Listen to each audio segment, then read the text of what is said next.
Just going to go through the setting up procedure for this SME arm on a transcriptor deck. First of all, make sure that the deck is level.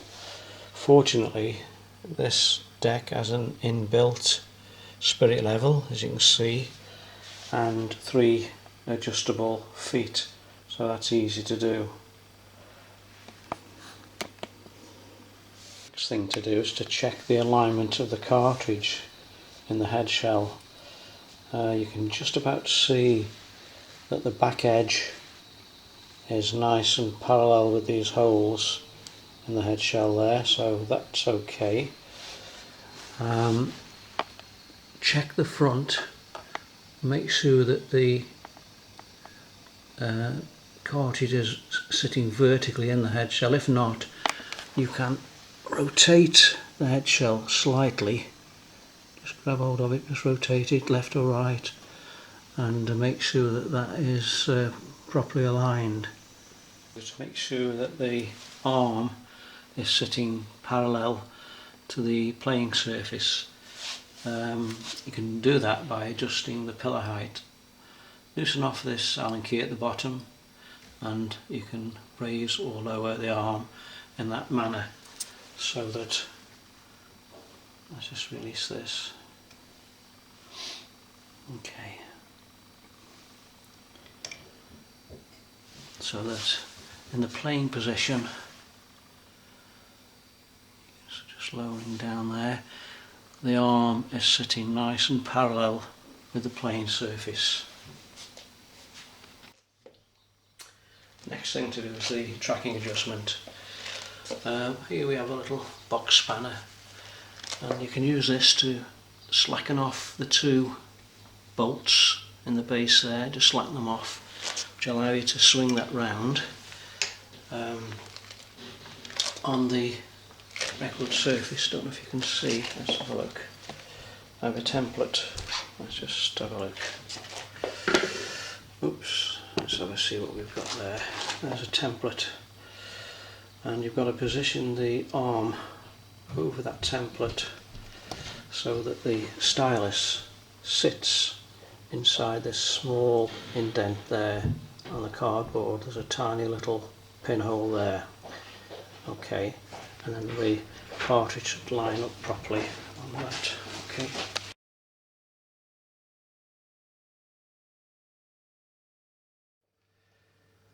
Okay, I've positioned the cartridge so that the stylus is sitting inside the pinhole, and looking at that, the sides are parallel with the lines on the template, so there's no need to adjust the base. So there you can now adjust the balance of the arm. What I would do is to disconnect the anti-skating weight, just disconnect that from the arm there. Slide this weight down so that the front edge is lined up with the first mark, and release the arm. I'll just demonstrate roughly what we're going to do here. Release the arm, okay. Lower the arm so that it's in the sort of playing position, and then you adjust the main balance weight so that this arm is floating with the stylus just at the right level, just at the playing level basically, so that it's sitting there just in line with the surface of the record. That's the main balance weight set, so that the arm is balanced and is floating nice and gently there. I'll just lock this back up just in case.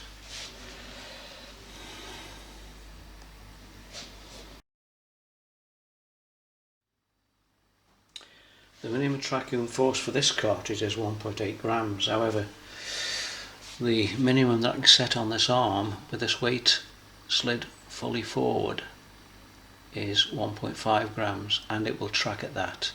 So I'm setting that, and that's 1.5 grams. Now you can use something like this stylus gauge, place this on the record surface, lower the stylus onto this and verify that you have got 1.5 grams physically using this gauge.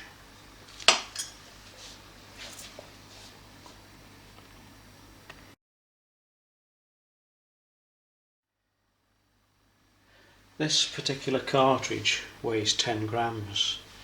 To counterbalance that 10 grams so that the knife edge bearing is nicely aligned whilst you're playing, you have to unlock this Allen screw there, slide this rider weight arm out there.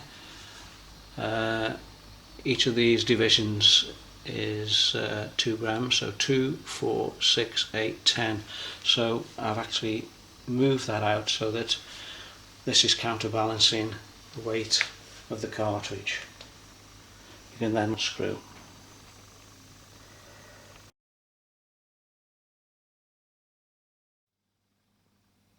As far as the anti-skating adjustment is concerned, just make sure that the little support arm at the bottom is clamped into position so that when you're playing a record on the first track, the wire is sitting there at right angles to the little arm. You can see it. Okay, and you're going to have to play around with the adjustment to see what suits you best. That's a setting that suits me best, and that's fine. Records. These 2 test records, so make sure that you've set everything up properly and that the cartridge and arm are performing as best they can. These are 2 quite useful, particularly this one, quite useful test records.